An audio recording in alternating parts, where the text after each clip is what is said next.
How big can you get with only calisthenics? Pretty damn big.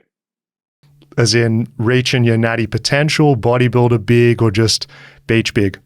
I feel like with that type of question, you have to answer it holistically. When it comes to just looking good, that's easily achievable within a year of training. Push-ups, pull-ups, inverted rows, sissy squats.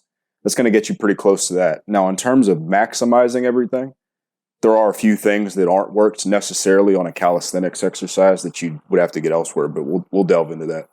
So if someone just trained at home, say for 3 to 5 years doing bodyweight exercise only, and they went out in public, would they be turning heads with their physique? If they were lean, like 10, 11, 12% body fat, absolutely.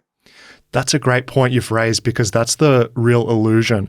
People will see those doing calisthenics and think, oh, they're massive, they're ripped, they're huge.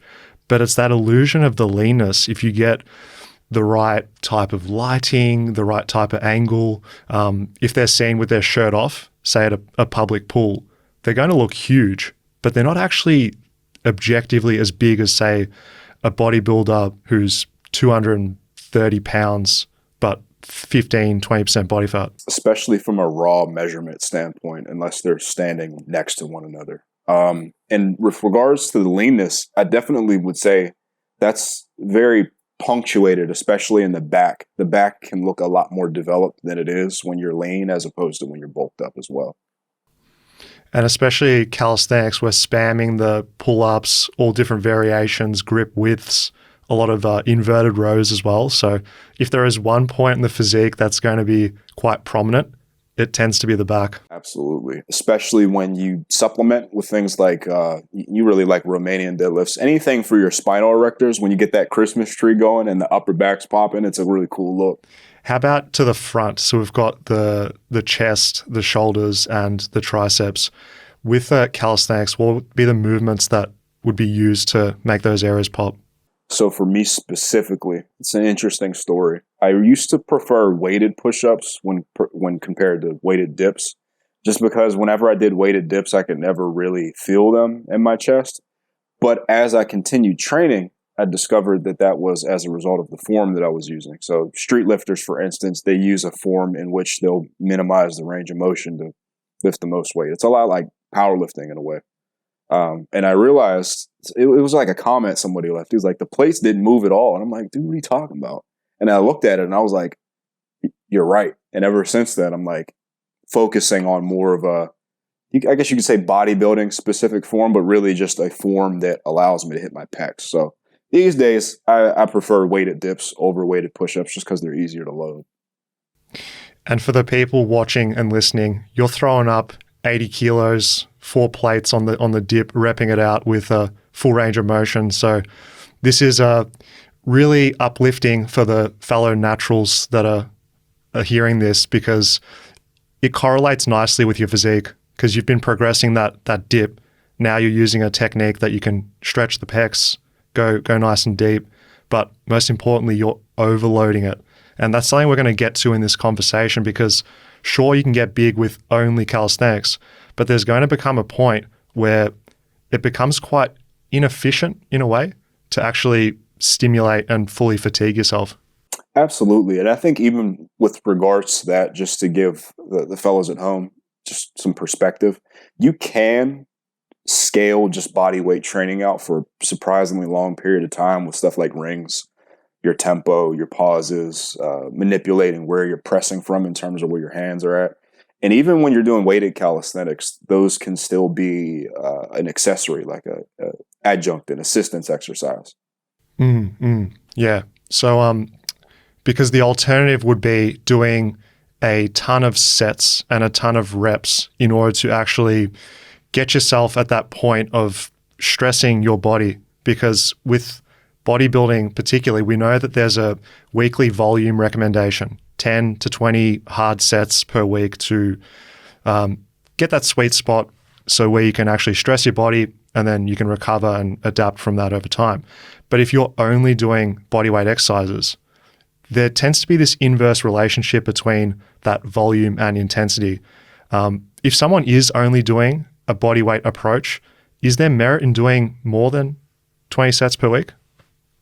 That's an interesting question, and I'd like to answer it within the framework that I tend to just look at programs when I make them in general. So I'm someone where I don't necessarily say that you have to do high or low volume. You do the appropriate volume that you need to get stronger over time, and anything else is accessory to that. So if you're just training with body weight, like I said, when you're just starting off, you'd be surprised how little you need to add reps. And to challenge yourself, to take yourself to failure. You know, if you've only been going to the gym 6 months, you may only need sets of 20 on the push-ups, just regular push-ups to go to failure.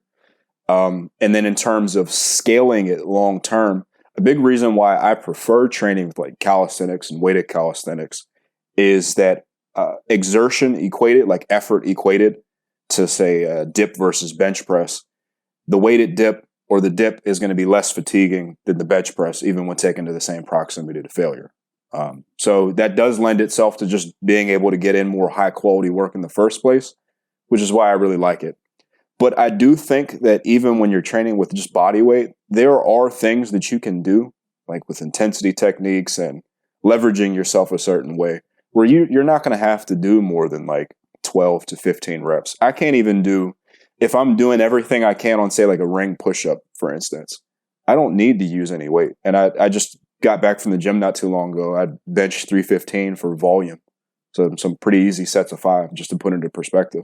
Yeah, that's such a misconception about bodyweight exercises being too easy. It's really common in the gym culture, but it comes to trying to make the exercise as hard as possible as opposed to as efficient as possible. Because both you and I, and many people listening, if you were tasked with gun to your head, do as many push-ups as you can, you're going to be doing that rep speed so quick, you're going to be bouncing your chest out of the bottom, not spending any time in the lockout at the top or the bottom. Of course, you could do double your reps. You add in some rest pause there, you can keep going. But with these intensity techniques, it really does lend itself to bodyweight exercise. That's what they're there for. Absolutely. And with regards to people that really prefer training with barbells and machines and things of that nature, calisthenics, provided that you are going to a good form standard, like you were saying, you can use them for the rest of your life. I still use them. I still use the body weight curls, the body weight tricep extensions. I haven't done the ring push-ups so much lately just because I have other movements that kind of fill a similar slot. But like, I could still do them. You know what I'm saying?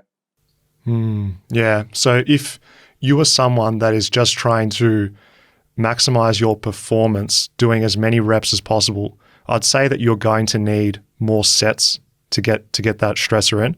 Whereas if you're making it as hard as possible with slow negatives, pauses in that deep stretch, using poor leverage variations of an exercise, i.e. a wide grip pull-up, behind the neck pull-up, that will take care of how many sets that you actually need, because it's a form of adding weight to a bodyweight exercise in a sense. Absolutely. And that just goes back to a truism that our bodies don't necessarily care what weight we're using. It cares about the stress that we accumulate over time, like that challenge over time. And with the leveraging, like you were saying, if I was to try to do as many push-ups as I could in 60 seconds, those push-ups are going to look ridiculous. No lockout, no eccentric control, bouncing off my elbows at the bottom. But if I was to pause at the top, maybe put my hands on some yoga blocks to increase the stretch at the bottom, like maybe a 4 or 5 inch deficit, suddenly I'm going to be able to do a quarter of the reps. And it's going to be a lot more substantive in a bodybuilding context or a hypertrophy context. You nailed it there. It is so important to know what you're training for. It sounds really basic, but I think if we consume online content, we'll see some people training for strength, we'll see some people training for hypertrophy, other type of athletic endeavors. And it's really tempting to take a lot of every single domain. But if your main objective was to get big using predominantly a calisthenics-based approach, supplementing with some weights, which we'll get into, then you have to make it as hard as possible. Yeah, and the easiest way to do that is to, and I tell people this all the time, You create a standard of form, and then you can deviate a little bit from it, like make it a little stricter and get a little less strict to put reps on the board and add weight if you need to, and then you can clean it up later. But provided you stay within this margin and you go from there, that's going to set you up to be able to scale calisthenics long term. Because personally, this year, other than just now when I decided I wanted to do barbell bench press, I haven't flat barbell bench pressed all year. And I've still gotten stronger. My body composition at the body weight that I'm at currently compared to the beginning of the year, I'm leaner than I was at this body weight. And I've only done weighted dips, weighted pull-ups, inverted rows. And, I supplement with like barbell curls and things like that and cambered bar bench press, but no real basic barbell bench press the entire year. My physique still progressed over time. That's excellent that you've had that carryover as well of strength. And I don't have any evidence to substantiate this, but just from being in the trenches, seeing those that develop a really good base of bodyweight strength, they can apply it quite nicely with a little bit of practice to bench press, overhead pressing, if they've developed strength in those movement patterns with calisthenics. And I just want to highlight what you said there about having consistent technique, because constant variety, changing your grip widths all the time. I'm talking every second workout, you're doing a different style of technique. It becomes difficult to measure your progress and also apply progressive overload. And with calisthenics, it can be easy just to think, oh, I'm just repping it out, just do a bunch of pull-ups and push-ups, but you apply the same underlying principles as you would in bodybuilding. And it's no surprise you can get big with calisthenics. Yeah, I mean, you just look at those French fellas. I forget what their names were, Baki and Ludo. They're really jacked, and they do barbell squats and things to supplement. But of course, at the cornerstone of their program, they compete in street lifting. They're doing weighted dips, weighted pull-ups, and they're extremely jacked. Yeah, and you'll see these type of elite calisthenics people, elite bodybuilders as well. You think, wow, they must get there by doing something really different. But you peek behind the curtains, and every time it's just the basics done super consistently, progressing to a higher level. How heavy he can go, Baki, on a weighted pull-up is just bananas, man. Like, he's not doing all these cross-body lat type of iliac pull-downs. It's just weighted pull-ups, probably some rows, rinse and repeat for years and years and years and years, getting stronger over time. Yeah, I've watched a couple of his training logs, and other than specificity, like doing the weighted dip and the weighted pull-up, it's pretty similar to what you would see in a powerlifting or a power building program. Staying healthy is really key for actually reaching your potential of size as well as strength. Do you have any practical tips if someone is using calisthenics to make it a little bit more reducing the injury risk of that? That's a great question. So just first and foremost, I think calisthenics lend themselves well to a lot of the things that I like to incorporate in programs to like prehab and rehab injury or tweaks or tendinitis. One is blood flow, and two is like a stimulus to fatigue ratio, meaning how well does it grow you for the amount of recovery that it takes to come in and do it again. And calisthenics are already pretty good for that. Now, if one was encountering some recovery issues with weighted calisthenics for whatever reason, I think it comes back to, like we were talking about, the rep quality, your form standard, and evaluating, are we going and deviating too far from what we deem to be acceptable form? And a lot of times with injuries and tendinitis and such, it's really because we think our form is better than it is. And that's why typically I recommend people record themselves, even if it's just, you got a soda can and you set your phone up somewhere. It doesn't need to be a crazy angle, but you need to be able to see what you're doing. That's fantastic. It always boils down to just those really simple fundamentals, because I know for myself, when I've been grinding hard on a training phase for say 6-8 weeks, you inevitably get to that point of plateauing. You're really trying to add that extra few kilos, but you just can't. what happens? You want to force that to happen by making the technique more sloppy. You're bouncing out of the bottom, you're coming down faster in your eccentric, you're using all these little hacks to improve your performance at the expense of keeping your technique consistent. And I think another thing to be said on top of the technique, like we've been talking about, is I'm a big believer in what has worked for a lot of people in the past is more than likely going to work for you as well. And just because we're doing different exercises doesn't mean that those foundational aspects of programming don't still apply. So I'm really big in terms of my knowledge base. John Meadows and Dan Green, powerlifter, world-renowned bodybuilder. Rest in peace. John Meadows isn't with us anymore. But when you look at what they do, there's no reason why that powerlifting type of programming or power building, really, because Dan Green is enormous. He does a lot of hypertrophy work, a lot of bodybuilding work. And when you take that type of programming and you just say, hey, instead of bench press, I'm literally just going to plug in weighted dips or weighted pull-ups, it works shockingly well. And I think in that regard, when it comes to people reaching a plateau, I think they'd be a lot better off in the first place if they were following more foundational programming. What I found is with calisthenics, people treat it like it's this amorphous thing that we have to treat differently. It's just an exercise. That's so true, because it's in its infancy with evidence-based research in particular. You can't find many studies on it. Not that studies are the be-all, end-all, but they can help guide us in terms of some of the decisions that we make. And it just becomes with calisthenics, it's just do as much as you can, as opposed to what is necessary to make ongoing progress. Absolutely. And I think in that regard, I can just use myself for an example. In terms of sets per week, like I said, I focus, and putting into context, I've been training for a long time and I'm pretty strong, so I don't need as much volume to create a stimulus. How many years? See, that's an interesting question, because the first time I've ever lifted a weight, 14 or 15, I got to like a 275 for 2 bench, and then I didn't really work out at all until I was like 20 something. But I've been at it now, I would say, since lockdown pretty consistently. So whenever that was, we were just talking about the mythical time dilation that the lockdown created. But so about till now, so maybe seven years consistently. But of course, you get to a 275 bench when you're a teenager, you can't say you're totally untrained either.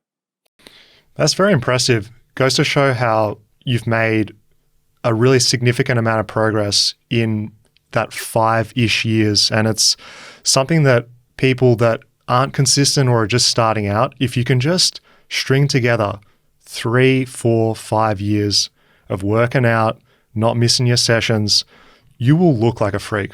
Absolutely. Especially when you do your due diligence in terms of dieting, making sure that you're in a reasonable body composition. This year, we'll get back to what we were talking about in a sec, because I don't want to sit here and talk about myself the whole time. But I'm really just saying that to give people at home perspective and maybe something to try. This year, I came off of like a 2-year gaining phase, like in terms of calorie surplus. And I came down in body weight, got my body composition to somewhere I was happier with. And I just decided, hey, as an experiment, how well can I progress from here without necessarily being in a calorie surplus?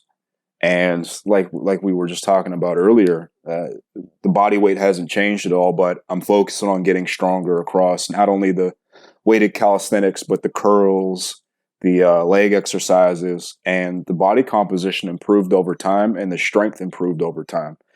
Doing my weighted dips with the type of deep form that we talked about, 3 plates for like 5 or 6 was pretty tough.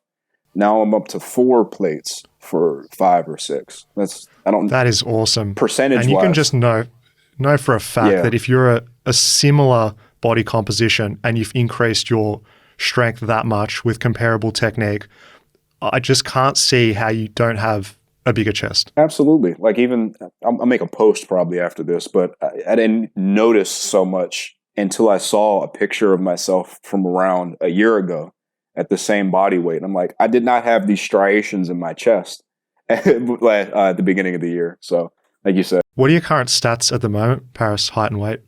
Ooh, so in terms of body weight, I'm about in the 190s, and in terms of height, like 5'10", 5'11".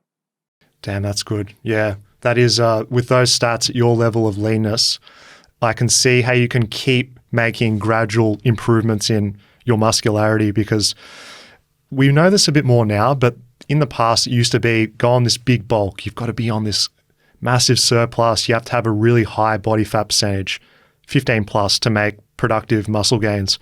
But we're seeing more and more now. If you've been training for 5 years, you don't need as excessive of a surplus, because in the end, you're just going to have to reduce a lot of that fat, take it off anyway. That's what's great about calisthenics, is it incentivizes you to be on the leaner side. Because if you get way too heavy, those weighted pull-ups, man, it directly shows with if you're carrying a bit more cushion. For me specifically, I get the talking point of like the heavier that you get, the harder calisthenics are, but provided that you stay within a reasonable body composition, you're not going to gain more than like 20 or 30 pounds at most, peak bulk versus peak cut. So for me, I'm always someone to say that if the calisthenics are dropping a ton in performance, there's something going on with the programming. Because it's just like a total weight type of thing. Yeah. Actually, that's a really good point, Paris, because you got to consider when you're doing your conventional lifts at the gym, you track how much weight is on the bench press. You also have your body weight too. But with a pull-up, it is added weight plus your body weight. So if you're tracking that as a measure over time, then you've got a good sense of your actual strength levels. Absolutely. And I think that the easiest thing that someone could do to just track their progress better, or even work with percentages if they wanted to do like a powerlifting style of program and just plug in weighted calisthenics, is to use the total weight. So for me, when I release programs and I use weighted calisthenics in them, I'll give them a little drop down table, put in your body weight added, and then it'll spit out, over the course of 8 weeks or whatever, what I want you to do based on that. And I think that's a lot smoother than just trying to say, well, I did 3 plates peak bulk and it's getting easier as I lose weight, or even as I gain weight, it's becoming more difficult, as in I can't add as much weight. When really, if you look at the total weight, maybe it's not that you're getting weaker. It's just that the total weight is increasing, and it's not necessarily weight added that's increasing. With the key weighted calisthenics exercises, what are your favorite rep ranges to train? Let's break it down per movement scientifically, because that's important. Back exercises, I do find lend themselves well from like a mind-muscle connection for slightly higher reps. Experientially, I've just decided that there's this idea that it doesn't matter if we can feel the muscle working or not. If we go through the range of motion, it's the muscles working. And there's something to that when you're newer. But I feel like if you're bench pressing, for example, just to talk about that, and you never feel your chest and you only feel your triceps, there's something to that. So if we can use a rep range that helps an exercise feel better, we should do that. And I like spending the majority of my time when I'm laying out like a weighted pull-up progression or whatever with higher reps for that reason. Now, when it comes to your chest presses, like weighted dips, like a moderate rep range. So like anywhere between 5 to 12 is what I really enjoy. But the 20 rep sets are fun, but I don't spend as much time with those. I like that simplicity, because you go less than 5 reps, you're really starting to enter more strength territory. Every single rep is a lot more difficult. They're slower, tons of mechanical tension. But as you are in that sweet spot of the 5 to 12, it gives you a nice guardrail as well, because then you can keep your form pretty similar. Your main form, progressive overload, is increasing the weight, because once you get into those 15, 20 plus sets, you're probably not going to be using that much weight for one, which has its downsides. But more importantly, the technique breakdown tends to happen, even to the best of us. Absolutely. And I think, see, when I lay out my own training, that's a bad habit that I even have sometimes when the weights are a little bit lighter, just because the rep range is going to be higher as a result of that. Those reps aren't necessarily bad, but they don't look and feel as like in that form standard range as good as like when the weight is moderate or heavier. Especially when you're doing 3 sets. And we know that a good training session is going to have around 10 to 15 sets on average total, say for a pull day.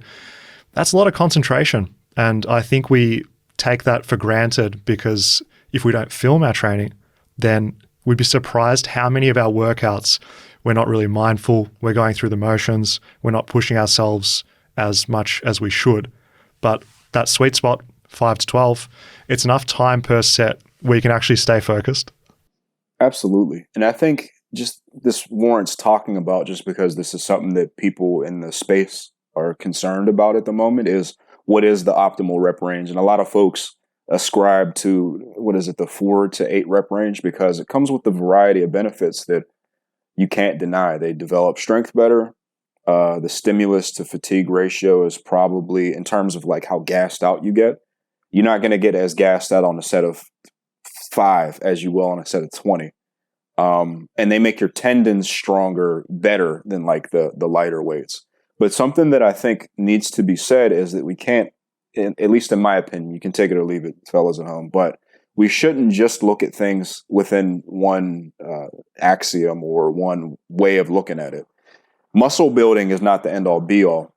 We talked about this a little bit earlier, but the tendon health also comes from blood flow, and you're not getting as much blood flow like a pump with a set of 5 or 8 that you will with a set of 20. So it makes sense to me, at least at some point in my programs, to include higher rep work, because you're still building muscle with a set of like 12 to 15, or depending on the exercise, 20 reps. But it's also driving a lot more blood flow, which is needed if you're spending a lot of your time primarily training in a higher weight and lower reps, because your tendons are going to need that recovery. I wish it was simpler, but then I also don't wish it was simple, because you can't even make some recommendations such as if you're doing isolation, do more than 15 reps, because there is value in doing a heavy set of 5 to 8 on an incline curl as well, for example. I've done a heavy set of 3. I took those 70s for a ride once.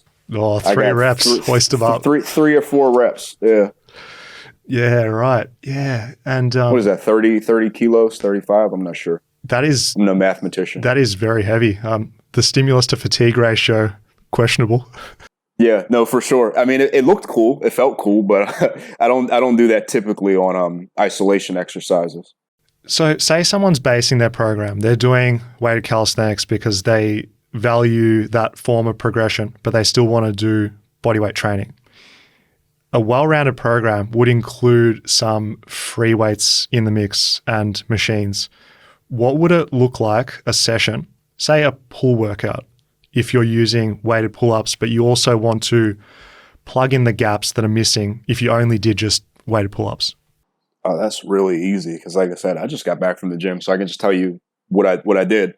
All right, so I follow, and we've talked before, but I do like a hybrid of weighted calisthenics and barbells and machines. That's why this is easy to answer. So I started off with bench press. So I do like a push-pull type of split, push-pull arms in the same workout.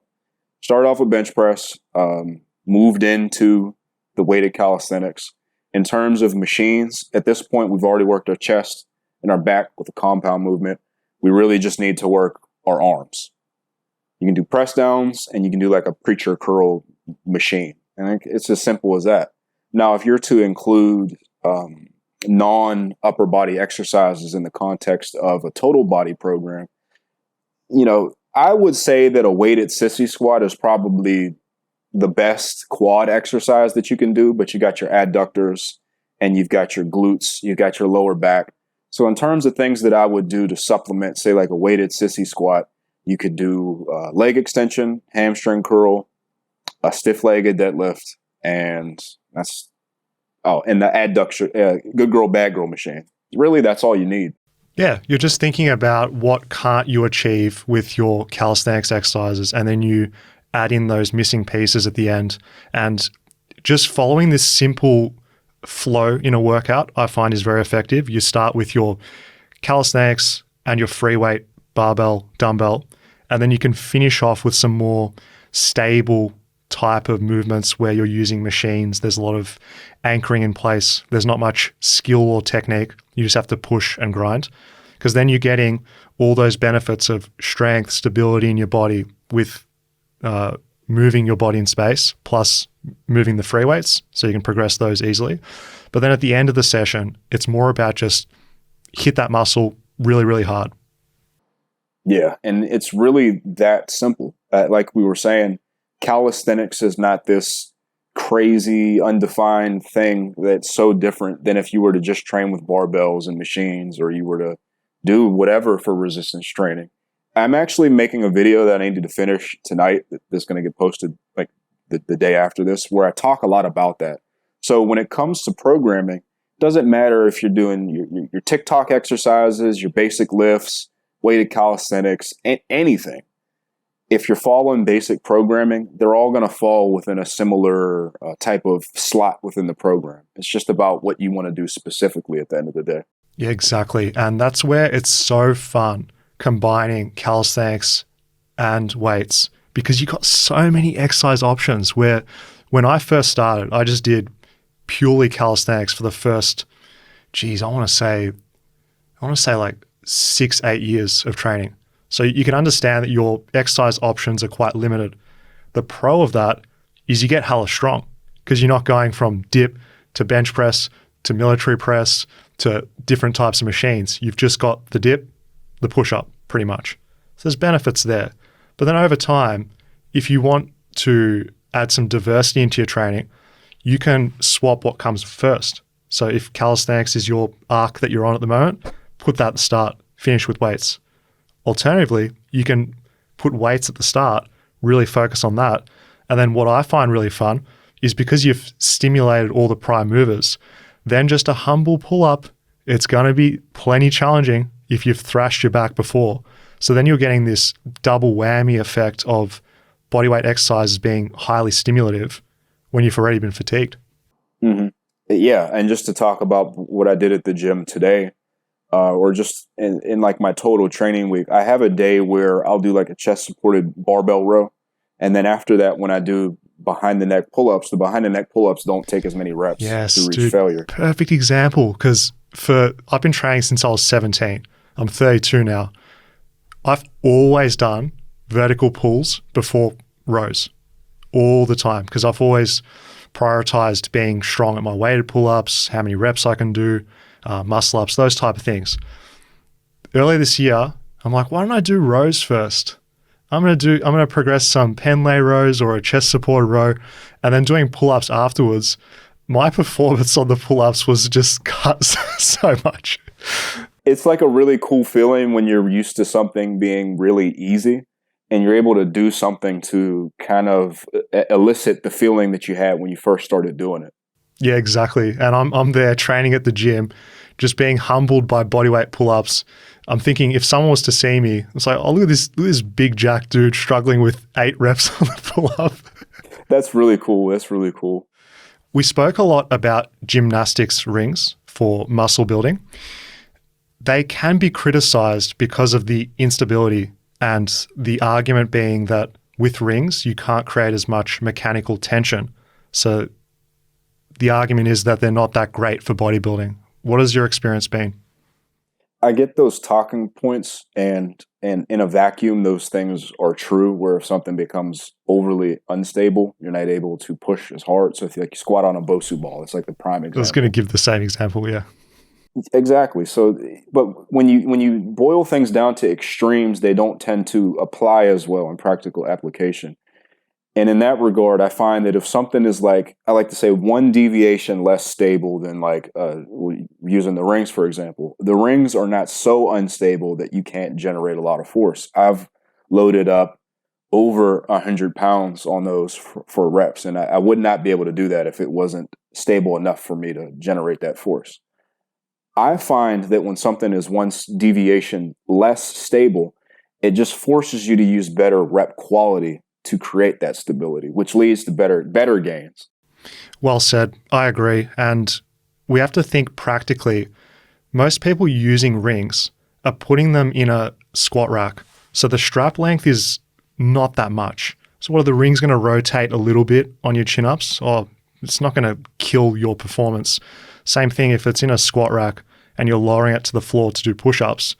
That strap's not the equivalent of at a gymnastics center where it's hanging from a high rig.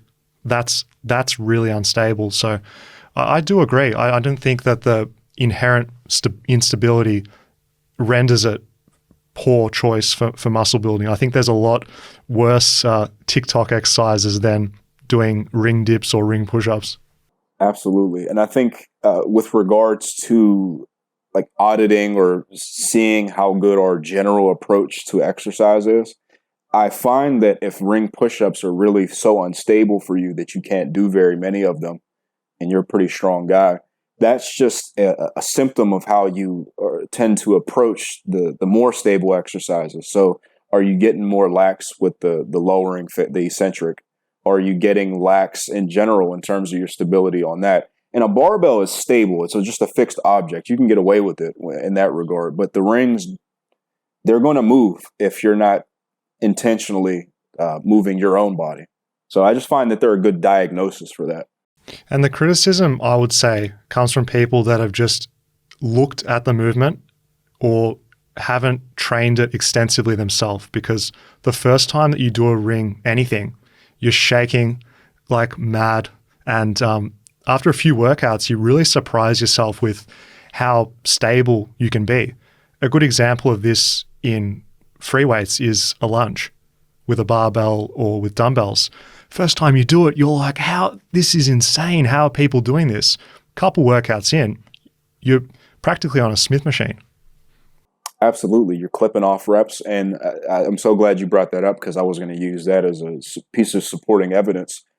When you look at like a raw, how well does the legs worked by the exercise kind of standpoint, lunges or Bulgarian split squat or anything like that, they work the quads better for a lot of people with regards to, are they able to stay upright? Are they able to keep their lower back out of it? Like for myself, for example, I have a shorter torso, longer legs. Split squats work better for me in that regard. And for a lot of people, they do. It's just the learning curve aspect of it. And then applying what you just said with that principle to the rings. If, say you want to do push-ups with a wider grip to target more of your chest, and you're doing it on parallettes or hands on the floor, you're fixed there. And sometimes that wider grip can feel uncomfortable on the joints, but you want to hit your pecs. That's where the rings come in, because they move around freely, so you can get that deep stretch.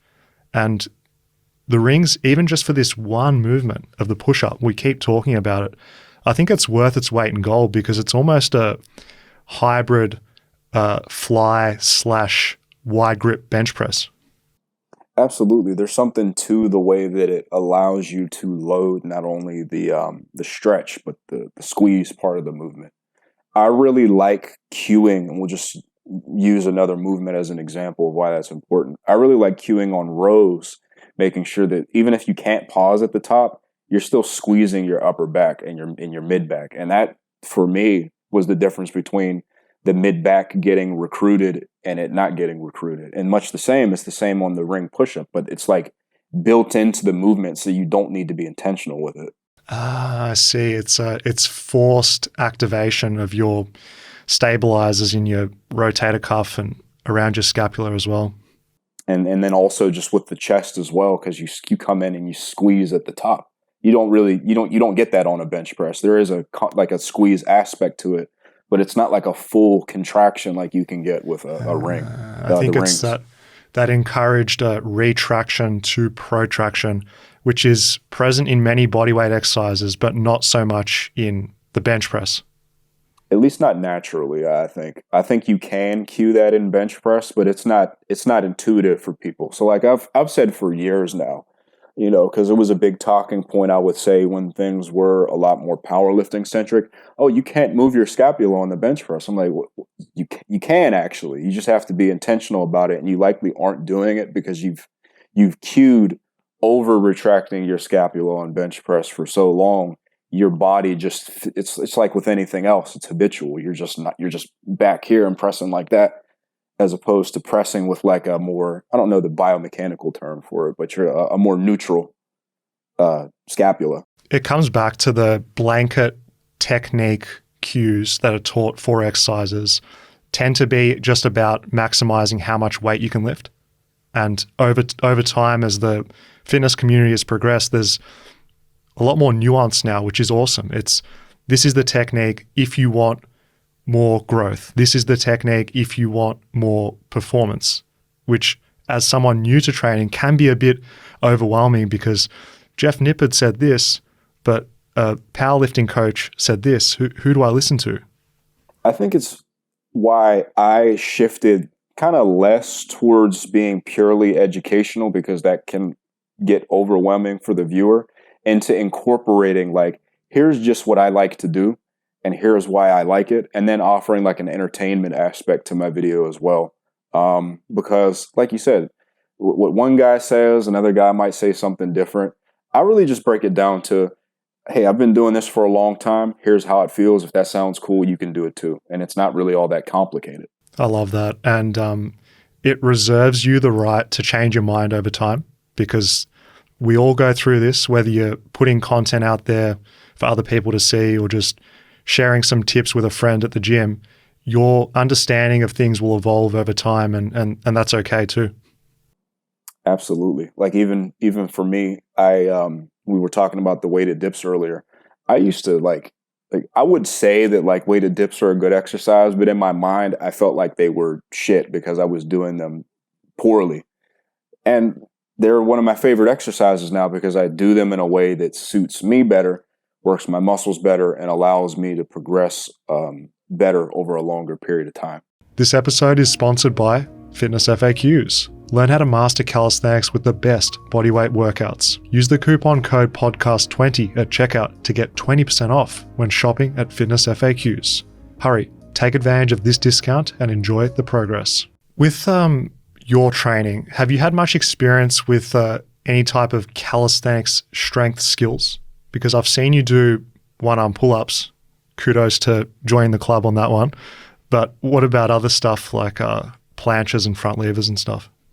See, that's kind of where my expertise doesn't extend as far, just because like I can do a front lever, but I'm not really sure how to leverage myself to do it for time. It's just more like a brute strength type of thing. And same thing, honestly, with the weighted, I've done weighted one-arm chin-ups as well, but with a one-arm chin-up, it's like I've gotten strong at rows and weighted pull-ups. So let's just see if I can do the weighted one-arm pull-up. But even with that, I'm sure that there's a more efficient way. And then same thing with the planche. I've never really tried one before, honestly. I bring it up because our topic's about building size with calisthenics. And when you get exposed to bodyweight training online, you're going to see all the weighted calisthenics movements, but you'll also see the skills, handstands, front levers, planches. And when we see calisthenics athletes, they're lean, ripped, so they look big, right? There tends to be this thought that planches and front levers build size. But I want to clear up that if you're doing those for the majority of your training, you're not going to get any meaningful change in muscularity because they're isometrics. I'm glad you said it because I've mirrored a similar sentiment. I actually, in a video that I uploaded not too long ago where I just demonstrated doing the weighted one-arm chin-up, I was like, this is a parlor trick. This is a horrible exercise if you're trying to get bigger, because it's like you think about it. How strong do you have to get to even do a one-arm chin-up in the first place? And when we look at like a standard set and rep range for what we would do for any other back exercise, are you going to do 3 sets of 12 on one-arm chin-ups? You would already have done so much more training before that, because you can't just do that. I'd imagine it's the same thing with planches and things of that nature. Now, if I'm wrong on that, that's just, where I'll just eat my piece of humble pie and admit that. But in my experience, I'm not building any muscle with a one-arm chin-up personally. Yeah, you've got to think of it like powerlifting, the same thing, because one-arm chin-up training is for strength. You're going to be doing heavy chin-ups in the 3 to 5 rep range consistently. like doubles or triples if you're trying to build a lot of top end strength. And by virtue of doing that, your CNS is pretty cooked. So you're not going to be able to do as much volume or quality work with your other exercises for hypertrophy purposes. And the same thing applies for the isometric skills, your front levers and planches. You have to put them in somewhere, generally at the start of a workout or any other time in the week. And our recovery capacity is finite. So the people that are doing the strength skills tend to not be the biggest people, especially for the straight arm stuff. That's interesting. I would have to delve more into the research of that, just because like anytime personally when I see someone doing like the crazy planches, they do tend to be pretty jacked when I see them, because it's mostly on Instagram. So I saw Baki, like the street lifter guy. He was doing the planche and the crazy handstand stuff. Now obviously he's jacked, but it's relating back to what we were saying. What did he do to be able to get to the point to do that? That's the exact point, Paris. It's not that jacked people can't do planches and front levers. That's not what I'm saying. Like, what did they do to get there? Exactly. And you can get really good at planches and front levers by just doing those exercises. You're not going to get bodybuilder big. If you're just doing isometrics, you're going to have a lot of lagging body parts, arms, certain parts of your back, your chest and stuff. You're developing strength predominantly. It's not an efficient vessel for growth. Otherwise, we'd go to gyms and people would just be doing planches and front levers, or people would just be doing that at home and just be walking around looking like a natural bodybuilder. It's like when you ask a rich guy what they did to get rich, and they're like, oh, well, completely unrelated to how I got rich. Here, do this. Yeah. And that's another thing to consider. When you see someone that is really strong and also big, they tend to periodize their training. So same thing for me. If I'm doing mainly general strength training and bodybuilding stuff with weighted calisthenics and weights, if I do a phase of planches and front levers, I'm going to be able to improve my strength and performance in those movements, and I'll still have the size. Absolutely. It's interesting that you brought up the periodization aspect of it, because for a while, I felt like in the hypertrophy space, a lot of folks were saying that you don't, or periodization doesn't have value, or you don't need to. I've never really ascribed to that, so I'm glad you brought it up, because I want to talk about that just a little bit. Periodization, for people that don't know that, just means you spend one section of time doing one thing in terms of your training. You spend another section of your time doing another thing. It's just at a basic level. And people that say periodization isn't needed for bodybuilding or hypertrophy, 3 sets of 8 to 12 in a double progression, you're periodizing your training. It's anything you do in training is periodization. It's about how granular do you need to get to be able to, like we were saying, make the progressive overload. So for me, I set my training up much the same as if I was doing like a regular percentage-based strength program. You start off low percentage, higher reps. You end off higher percentage, lower reps, whether that's a set of 5 or a set of 1 or whatever. Yeah, it is important, because I speak about it because I've been the person that's tried to be really strong, but also doing a ton of accessories and isolation and volume. You end up spinning your wheels. This is why most good powerlifting programs, when they peak towards the end, close to a competition, they reduce their volume, they reduce how many accessories they're doing, becomes more specific, And it works the other way if you're trying to go from a strength program to a more holistic muscle building program. Mm-hmm. Yeah, and in that regard, just to avoid program bloat, what you were referring to, periodizing it, like spending one time of the year doing one type of thing is one way to do it. But also just the general programming concept to keep in mind, no matter what you're doing, is that I like to say you want to get bigger biceps, for instance, and you go into the gym, you've already done heavy incline curls. There's really no reason for you to do another bicep exercise, in my opinion. You've already done 3 sets of, or however many sets of incline curls, 3 to 5 sets. There's no benefit to doing another 5 sets of another curling exercise and you're using baby weights because you're already fatigued. That is, if people took that one thing from this podcast, their training is going to skyrocket in terms of making sustainable linear gains, because I see that so much when I look around the gym, people doing a ton of different bicep exercises, or more commonly in calisthenics, they're going to do weighted pull-ups, and then they're going to do drop sets on pull-ups, change up all the different grips. A simple thing there would be, after you've done your 3 sets of pull-ups, hit it from a different angle with some horizontal rows. That prevents the program bloat that you said. Not only the program bloat, but in addition to that, just buy-in, just having fun with your training, just having variation that makes sense.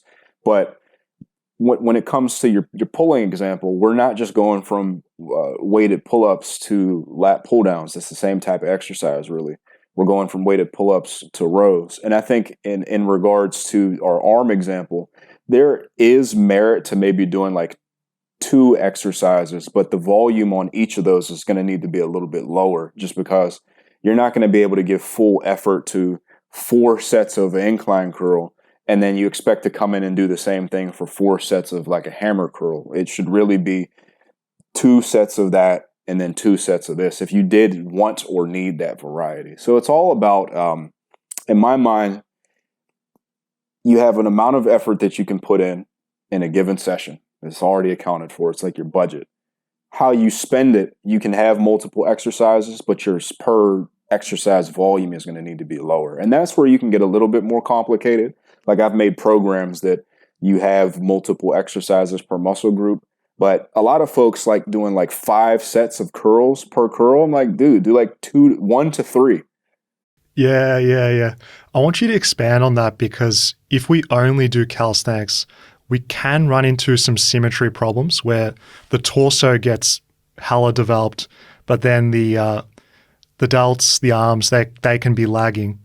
How do you like to include that weak link type of stuff into a program? Do you put it at the end of a pull or push workout, or do you prefer having a dedicated arm day or like isolation day?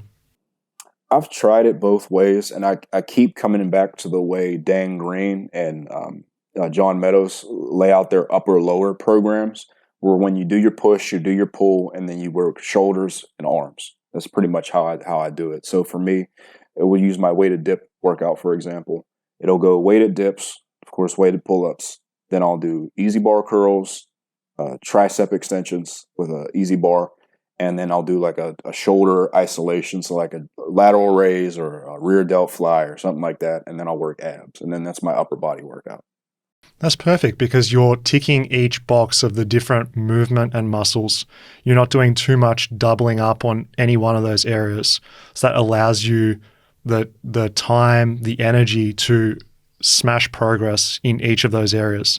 Had you done 2 back, 2 chest movements, and then you're doing 2 shoulder movements, an arms bicep, an arms tricep, you get to that end of that workout, man, there's just no way you can give equal effort to every single area and progress.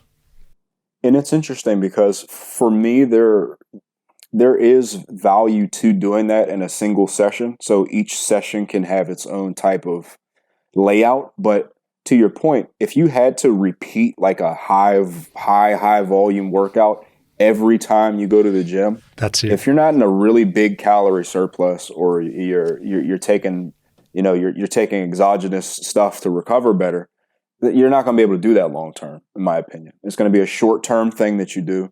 Or if you're trying to do it long term, it's not going to work at all. Yeah, I really like how you highlighted that, because yes, you can get away with high volume, high intensity if you're working out 2-3 times a week. But I know most fellas that are listening want to work out 4 or 5 days a week. So you're gonna spend all your cash in one session, so to speak. Mm-hmm. And that's cool every once in a while. But when we're talking best practices, it's really just about how you manage your training budget. So for me, just go through my upper body stuff, for instance, really quickly. I have a upper body day where I focus on like shoulder pressing, upper body day where the main press of the day is dips, and then an upper body day where the main press of the day is like a bench variation, whether it be barbell or camber bar bench.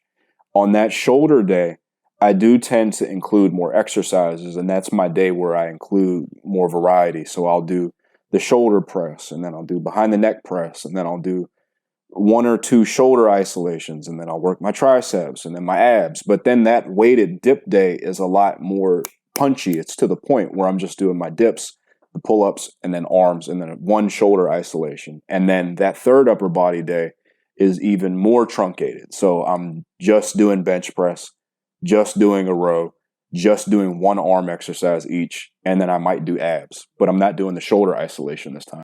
I see. And this is something that you've evolved over time through what you can recover from, building up your work capacity, reflecting on, can you keep progressing after 4, 5, 6 weeks? Because I'm sure you've tried doing more, less volume, more, less intensity, and you get to this happy sweet spot, like a Goldilocks zone, where it's what you can recover from with your movements and you can progress with.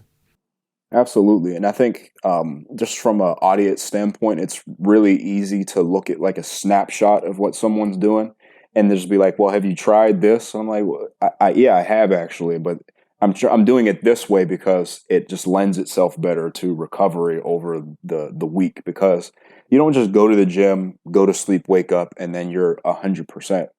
Your session at the beginning of the week is going to impact your session at the end of the week and vice versa. So those things need to be taken into account. Given one of your main objectives is hypertrophy, we know that your effort relative to failure is one of the most important things. How do you manage if you're under a lot of fatigue, but you've had a good session where you've just pushed yourself really hard, but you're not using heavier weights? Do you still look at that as a successful muscle building workout? Absolutely. So I like to look at my training as, you have like a video game character, for instance, and you have stats. The different exercises for me are like the different stats. And really, I'm treating them all like performance metrics. So if I'm able in a workout to increase load on 4 of the 5 exercises that I'm doing, I'm not going to get bent out of shape just because the one of them was like a repeat performance. Because when it comes to even that, it's this idea where you think that if you bench 315 once, you're never going to be able to grow from benching 315 again. That's like, it doesn't make sense to me. If you do the same performance again, you're going to be able to grow from that. It doesn't necessarily need to be more reps, more weight every single time for you to progress. You still should be trying to progress long term, but it's like with anything else. You ride a bike once. Are you a master at riding a bike? No, you get more reps and sets in, but you're still just riding a bike. Yes. And that's what's more forgiving about muscle building training compared to pure strength. Because if you don't have that heavy weight, then you're not progressing towards your goal of lifting heavier weights. But if you come in, you're a little bit more fatigued and you just have a really good session, even with some lighter loads, good proximity to failure, it's better because your chance of having a good workout can be there every single time. Absolutely. And when you look at it more so from a perspective of, am I moving well? Is everything feeling the way that it should? If you leave the gym with like a huge pump, everything felt really good, but you added like 1 rep to a couple exercises, a lot of folks will be like, I'm never going to get bigger. But it's like, dude, you had an excellent workout. And if you come in and even if you did that 3 times in a row, you're getting 3 excellent workouts in a row. It's not every workout where you're going to add weight and a bunch of reps to everything. I like to say, for me personally, I prefer when training is more gradual like that, because I know just from training for so long that when you do get rapid progress on something, you're adding like 8 reps to something in one workout. That's neural adaptation. Like it's like the first time you do something, you're going to get better at it quicker. And I don't want that, because I'm not getting bigger from neural adaptation. I'm getting bigger from the gradual progress. That's what's adding ounces of muscle over a period of time, not the fast stuff. One thing that's really helped me, Paris, over the last 1.5 years, 2 years, is really treating my isolation with objectivity, trying to track my weights, my reps, my technique, and progressively overloading those. Because a common trap people fall into is they tack on the isolation at the end after they've done all their heavy compounds. It's like, oh yeah, I'm going to finish with my shoulders, finish with my arms. How much weight you using? Oh, I don't know. I just put the pin in, just go as much as I want. You just go through the motions when you're doing that. But if you track what you're doing and really try and, over time, trend upwards with your performance, adding a rep, adding a little bit more weight, it's going to transform your physique. And I've been doing that particularly with movements that I can repeat, i.e. incline curls. Like now I'm doing sets of 8 with 22.5 kilos. So I know a lot of people wouldn't track what they're doing with that, and their arms would be staying relatively the same because then they're just going through the motions. I think the issue we have is it's less interesting to compare those lifts, because if I go to you, oh, I'm doing 22.5 kilos on the incline curl, that's all right. But what's your squat? What's your bench? We just compare these standard metrics.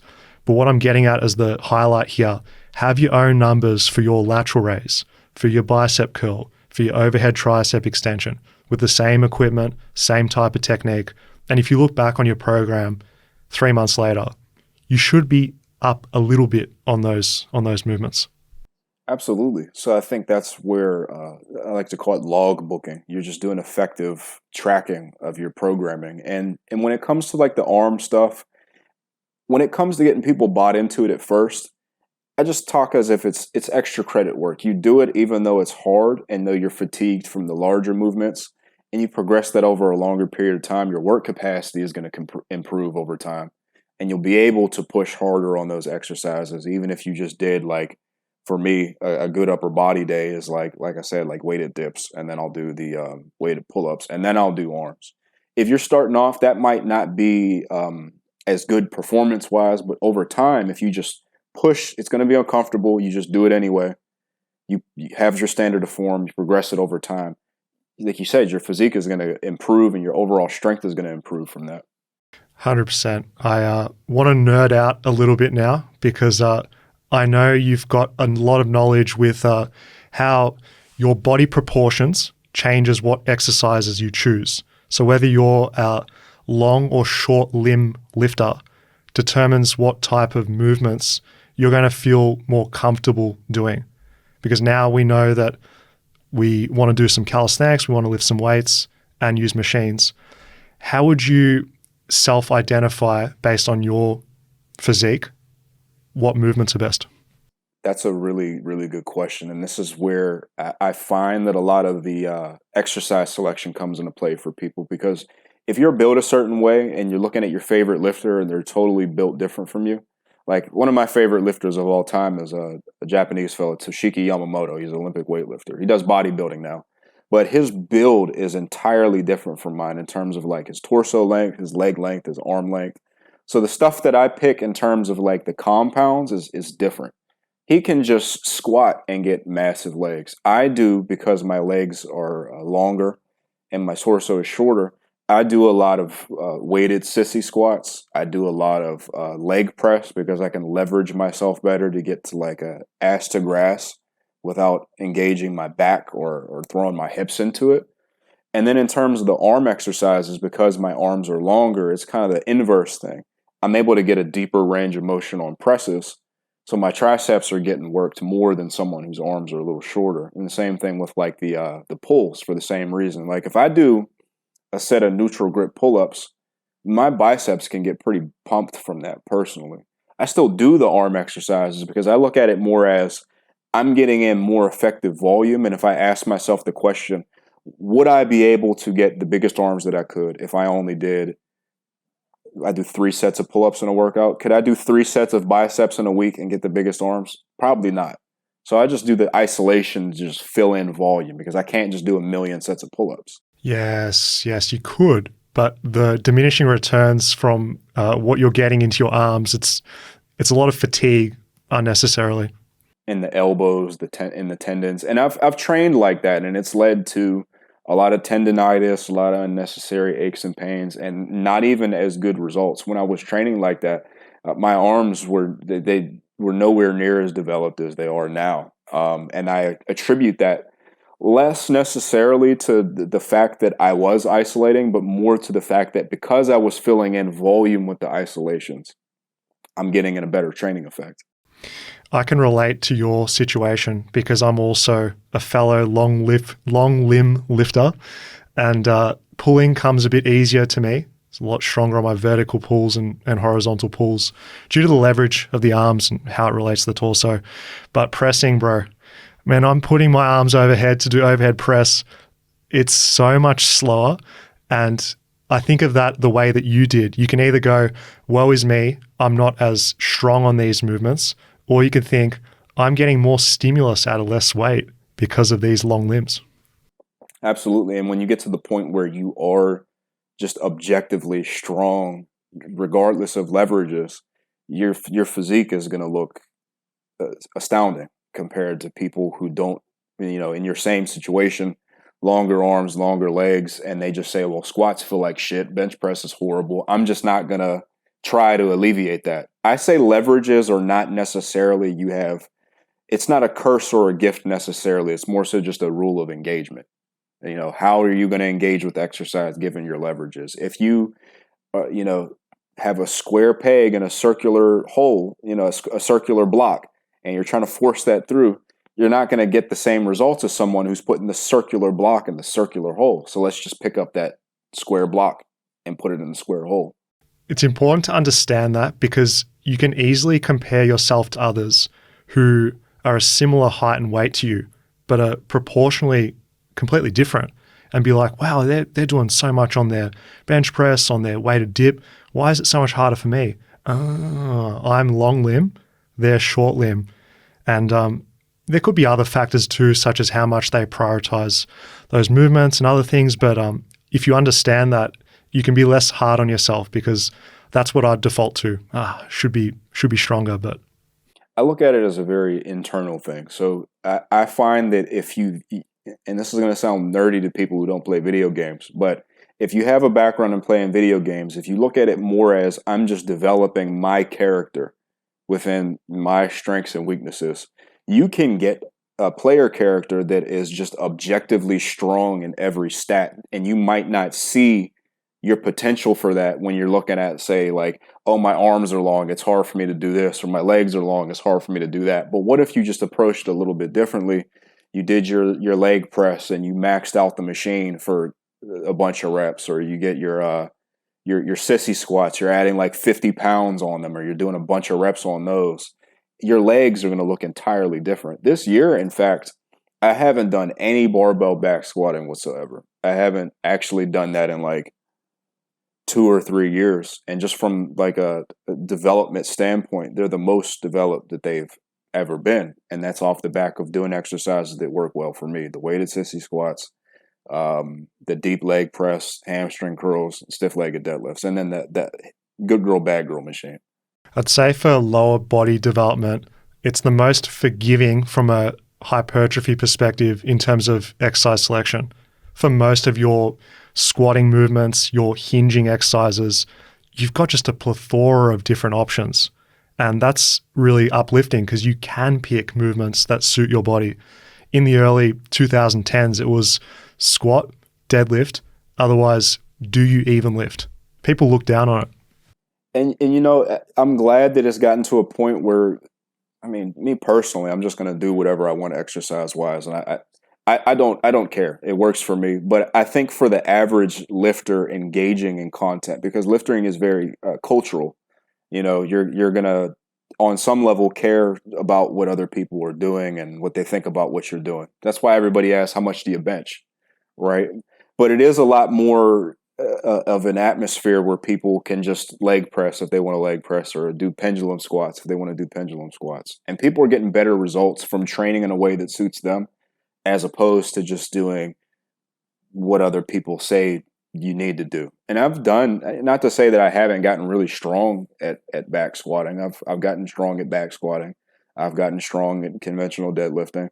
But I will say that I got a better return of investment that I did getting my deadlift to 5 plates for reps than I did from getting my stiff leg deadlift to 5 plates for reps, because it's a better suited exercise for me in terms of I have longer arms, so the conventional deadlift is going to be easier from a leverage standpoint than if I was doing a stiff-legged deadlift or an RDL. It's going to work my back more on the RDL as opposed to the stiff-legged deadlift. Same with the hamstrings.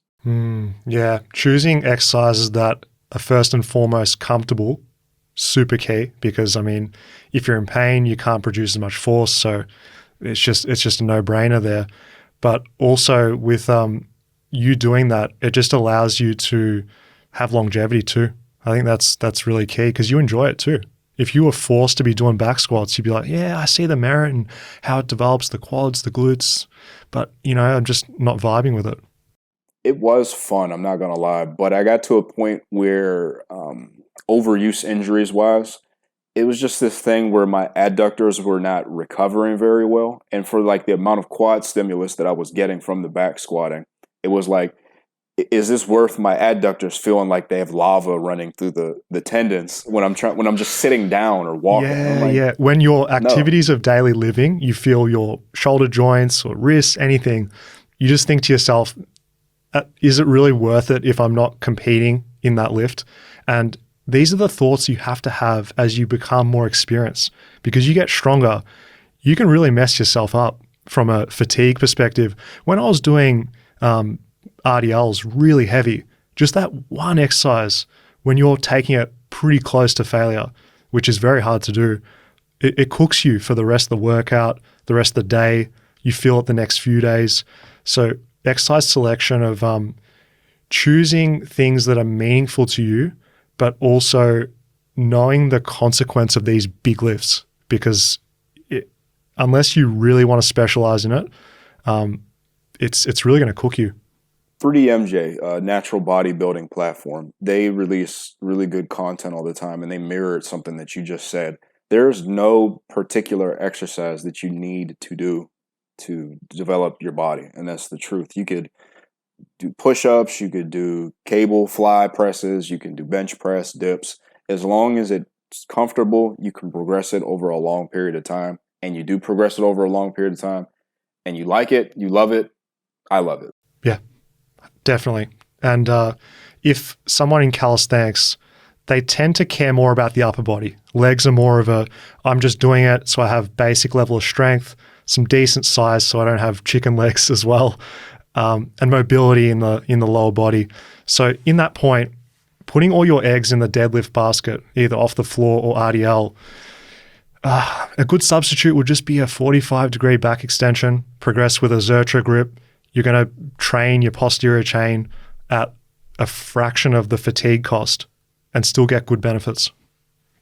That's interesting because in a video that I'm releasing soon, I have and do like prioritizing the RDL as an alternative to the deadlift for a similar reason that one might prioritize the back extension over RDL, stimulus to fatigue ratio. But I have been incorporating more back extensions into my program as opposed to just doing RDLs multiple times per week for that same reason. Exactly. You're just working the muscle, but it's with less weight, and you're still working it hard though. And that gives you enough time between that RDL session where you've got at least that 7 days to do it again, because otherwise you've got to start. An intelligent way would be using variations of that lift, i.e. pauses to make it harder. Or instead of just heavier each workout, you stall really quickly like that. I know for me, when I do RDLs, the amount that I can brace into my lats because of how strong my lats are, my lats can like really cramp when I'm doing RDLs. And then you take the weighted stretch component on top of that. If I'm doing like a regular training week where I go chest supported rows, I'm doing 315 pounds in the barbell chest supported row. And then the day after that, you want me to use 4 to 5 plates on the RDL. It's like it got to a point, especially now that I've stayed lean the entire year. I just was not recovering because I'm doing the RDL here and then I'm doing it there. It's cramping my lats on both days and I'm never really fully recovering. So then that's where I was like, hey, I don't need to do the RDL. I started with the deficits, trying to reduce the loads and things like that. But then it just got to the point where, dude, just do back extensions. Exactly. What's a training belief that you have that hasn't been proved by science or that people say commonly online? That's interesting. Just because I'm going to be honest with you, I do tap into what people's like their opinions are and things of that nature. But these days, I would say maybe the past couple of years, I don't internalize that so much. I take what's useful and I discard what's not. But I think one thing that I've always felt with regards to back exercises is that they work better for higher reps than they do for lower reps. I feel an entirely different stimulus when I'm doing higher rep pull-ups than if I'm doing a lower rep set of pull-ups, like weighted pull-ups. And that's just been something that I always like to incorporate when it makes sense. But I don't have any real big training hot takes because I don't really care what other people think. I do what works for me. I like what I do. So, yeah. Does that come down to the topic of, do you need to feel a muscle to get an effective stimulus from that? I.e., if you did heavy weighted pull-ups for sets of 5, just because you're not feeling it, does it mean that it's not working compared to you doing high reps? Somewhat. I do, like I said, it's a sliding scale with that because it's interesting. A fellow just asked that in a comment under a back training video that I uploaded. And he was kind of like explaining how his upper back wasn't really getting recruited on rows. And he was like, is this just a matter of I just get stronger, or is there something I can do to feel it better? And I answered, like, at a basic level, I would never tell someone who's never like done a back exercise that you need to hyper specialize your technique to feel your back. It's just going to be unfamiliar to you because it's unfamiliar to you. So just get a little bit stronger over time. But I guess this is my hot take now that we're talking about it. There is something to, I should be feeling the target muscle work on the exercise that I'm doing.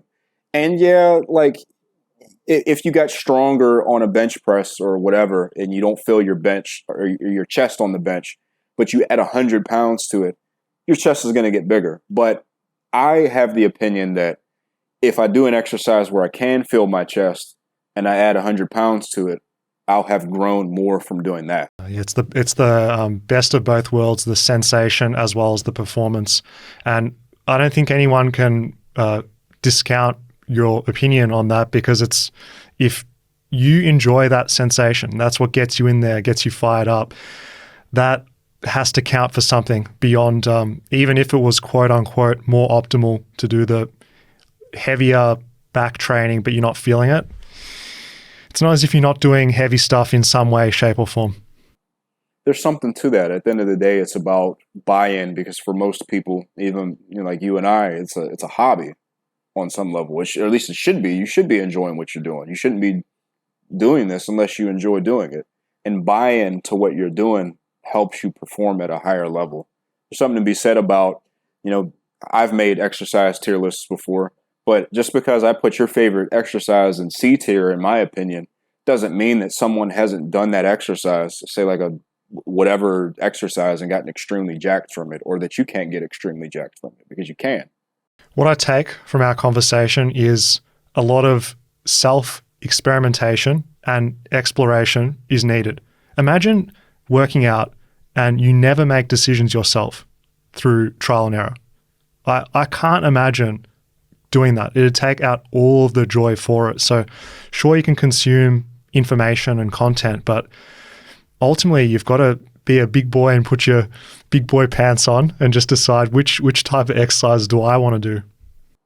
Absolutely. And it's like, what's the worst thing that can happen? You try an exercise, you do it well, and you end up getting in a good workout. But then you find out that, hey, I didn't really like doing that exercise so much. You still got in a good workout though. Exactly. Well, that was a great chat, my friend. Where can people find out more about your work? Bald Omni Man on Instagram and YouTube. Peace. See you in 2 years again. See ya.